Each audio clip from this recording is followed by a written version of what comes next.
really reduces a major hormone, cortisol, that really affects you.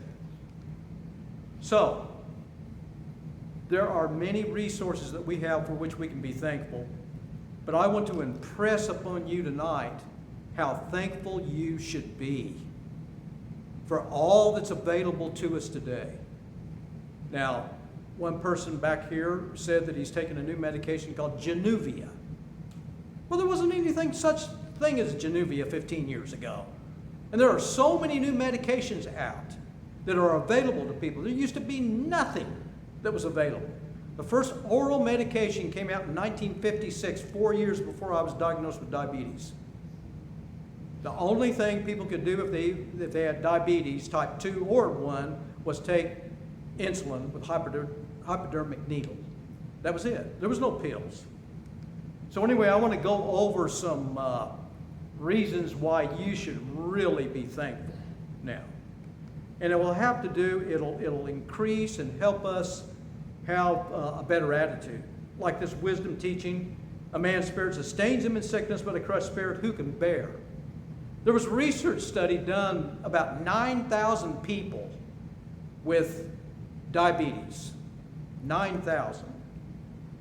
And it's called the Diabetes Attitudes, Wishes, and Needs Study.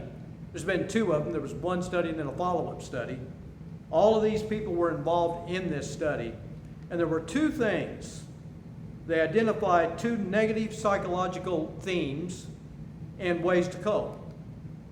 Anxiety, fear, worry about hypoglycemia, low blood sugar, and complications of diabetes, depression, and negative moods, hopelessness, and then discrimination at work.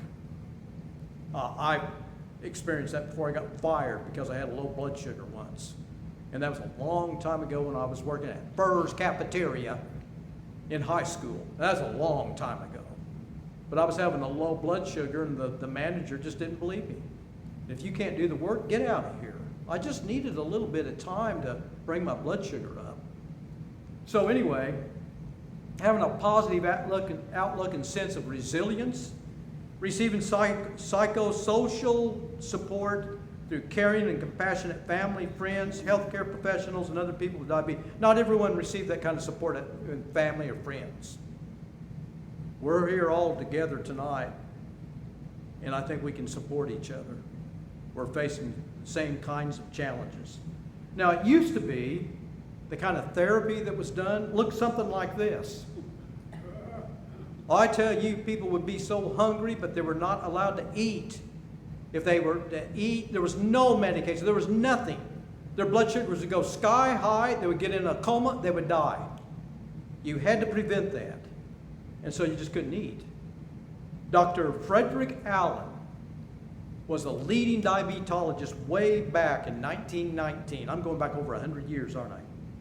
He wrote a book, The Total Dietary Regulation and the Treatment of Diabetes, and he was citing 76 of the 100 diabetes patients he observed at his clinic, the Rockefeller Institute. And what he discovered in his treatment was, basically, this is it, the summary. Eat less, be hungrier. Well, about that time, in 1921, insulin was discovered by these 2 men, Dr. Frederick Banting and his graduate assistant, Charles Best at Toronto University. And do you notice it was July 27th, 1921? That's just a little over 100 years ago, isn't it? Just a little bit. Dr. Frederick Banting was in the military and in World War I. He was assigned to Europe. He did surgery. One time, shrapnel hit his arm, and he was doing surgery. They had to put a tourniquet around it to keep it from bleeding. They addressed it a little bit, and he went back to performing surgery for 17 hours, trying to help others. That tells you a little bit about his character. Well, you see this little dog. I don't really like this, but they used dogs in how they discovered insulin. And you know, we always have, he when he got back from the war, he started making presentations at a university about physiology. One of the things that he talked about was the pancreas and the aisles of Langerhans. He did research on that. And he got to thinking in the research that there's something in the aisles of Langerhans that has to relate to diabetes. And of course, the beta cells, there's little sacs that you have a reserve of insulin. Now a lot of people with type 2 diabetes don't have the reserve of insulin. But there's usually several units there, like 40 or 50, that are already there for you. That when you start eating carbohydrates, they're automatically sent out. And then if you need more, a manufacturing process starts in the beta cells.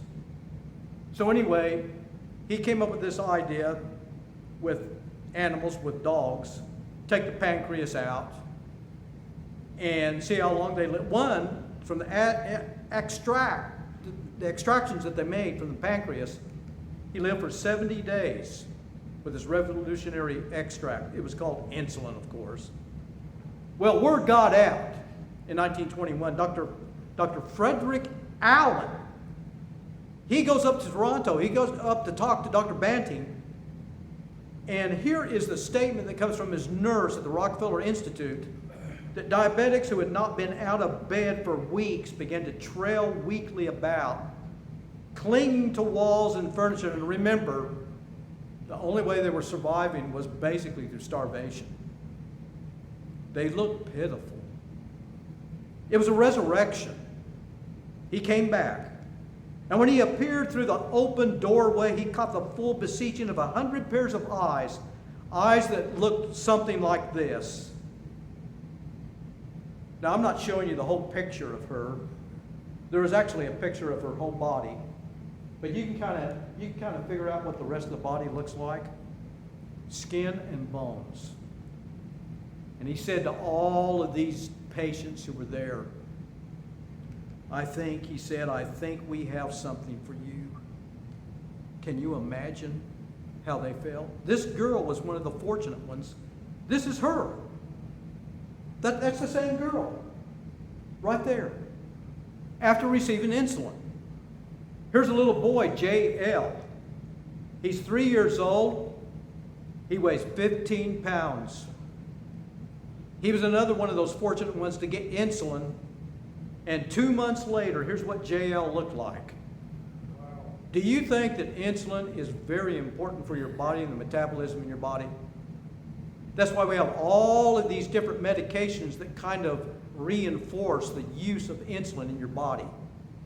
That's what all those medications are about. And some people just don't have enough insulin, so they take injections. Others don't produce it, like me, type 1 diabetes, have to take it, or I'm not going to live. Here was Teddy Ryder. Teddy's uncle was a medical doctor.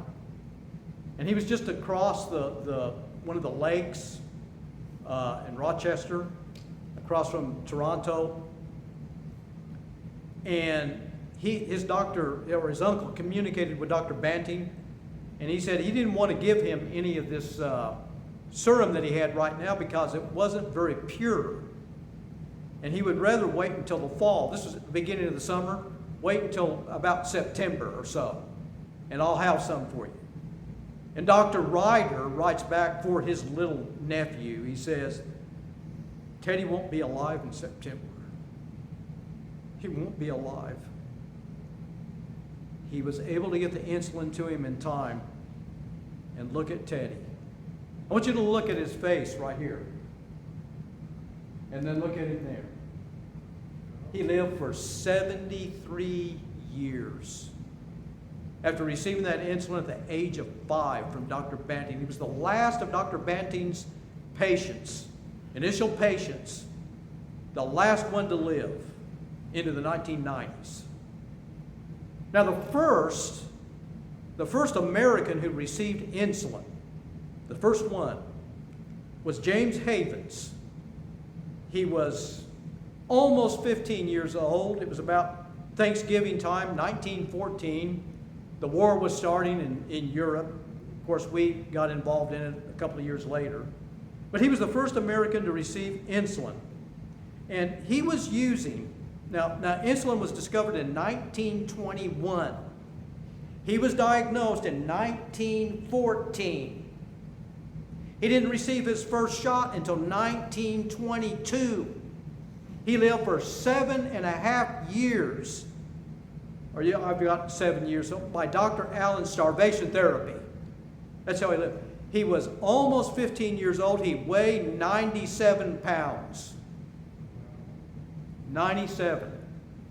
Now that's not bad for a teenager, you know, at his age. But I'm going to tell you what he weighed in 1922 when he was 22 years old in just a moment. He used the plan ahead principle. It's another wisdom principle. The sluggard craves and gets nothing, but the desires of the diligent are fully satisfied. I want you to notice that word diligent right there. Now you may think you know what diligent means. The plans of the diligent lead to profit as surely as haste leads to poverty. There we have it again. But if you look on the root meaning of that word, here's what it means. It's the idea of diligence, the idea of sharp cut, quick, decisive, and determined. Now, if you cut something, you've already done it. You've cut it. You can't undo the cut. You've cut it. So it's the idea that you make a decision. If you find yourself in a certain situation, a certain circumstance, and you've thought about it, like, what am I going to do if I have a real low blood sugar? This is diligence. That's where you think ahead. If you find yourself in that idea of, well, I've thought about it. If I get real low in blood sugar, I'm going to pull out my Smarties. That's diligence. I've planned ahead. I don't have to think about it much. I just pull it out, decisive, determined what I'm going to do. According to God's wisdom, diligence is not these things. You might think hardworking, industrious, tireless, unrelenting, or tenacious, persistent. But those are just the fruits of diligence. Dr. John Williams was James Haven's, the first American who received insulin, his doctor. And he was treating him the best he could during that time. And he was able to receive some of that insulin. I'll tell you about that in just a moment. Again, he was diagnosed, he was about 15, weighed 97 pounds. For periods of time, he was on a diet of 200 calories a day. Again, remember, he lived for over 7 years on the starvation therapy. You know what 200 calories look like? Well, this is turkey. It's 204 grams. That's 200 calories. Here's almonds, 35 grams. That's just 200 calories. Some days, that's it. By the spring of 1922, he weighed 73.5 pounds. He was no longer a 14-year-old, he was 22 years old. And he had lost all that weight. He was too weak to sit up in bed, cried most of the time. His condition is not such as to hold any hope, his dad said in 1921. And a nurse's notes about him, he's anxious to die and end his misery. He was in terrible shape. His dad worked for the Eastman Kodak Company, and he was always searching and looking for possible people who could just have a therapy or a cure for diabetes. Always had hopes of that. One day there was a person who had a store, Eastman Kodak store in Toronto. He was visiting the offices of James' dad. And he told him that there's some guys at Toronto University who have found something. Well, he found out more about it, and he got his doctor to get some insulin from Dr. Banting. But Dr. Banting sent him some. He tried to administer it. It didn't work. It wasn't pure enough. And he said, send back the word to those doctors, just another quack. Just another myth. Nothing true about it. Well, that got Dr. Banting all upset. And he decided, I'm going to bring that insulin myself, go across the lake. And he gave him, in 2-hour intervals, the insulin. It was more pure. It worked. And you know what James said? A week ago last Thursday marked an historical event as I then tasted my first egg on toast.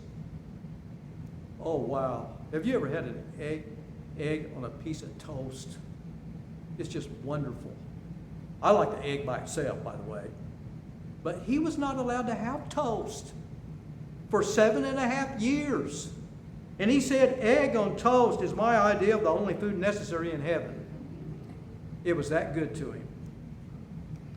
So here you have James. He had every morsel of food that he ate meticulously weighed by his mother for the 7 years. Diligence was being used.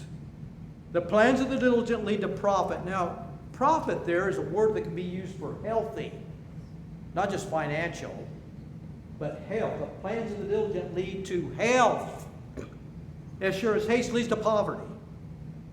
So after the discovery of insulin, children were able to become adults. I've got a little video here I want to show you of a guy who was diagnosed when he was 5 years old in the 1920s. And then his brother. But just a little brief video here about them. In late 1923, millions of patients around the world saw a renewed chance of life. Every story was different, but Bob Cleveland is certainly representative of those early recipients.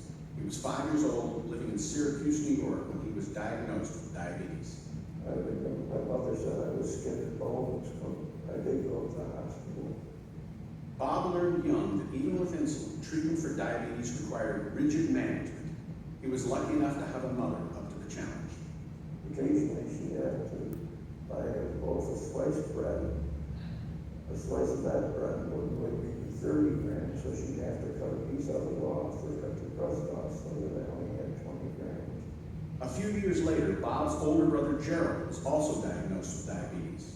When I was diagnosed, I felt that the world kind of dumped in on me, and I was going to have a different kind of life. And with 2 boys suffering from diabetes, administering insulin required a brutal routine. It was morning, noon, and dinner time. My mother would give it to me in my legs, and then after they got out of commission because of so many shots, I had it in my arms. We had needles that had to be sharpened with a whetstone and boiled up after every use. Testing sugar levels also required an extreme effort by today's standards. There were no quick blood tests or easy home kit. Readings required boiling urine samples and a test. Anyway, there's more to that. Pretty difficult. I want to give you right now a routine to how you can really practice gratitude. I've got about 4 ways here.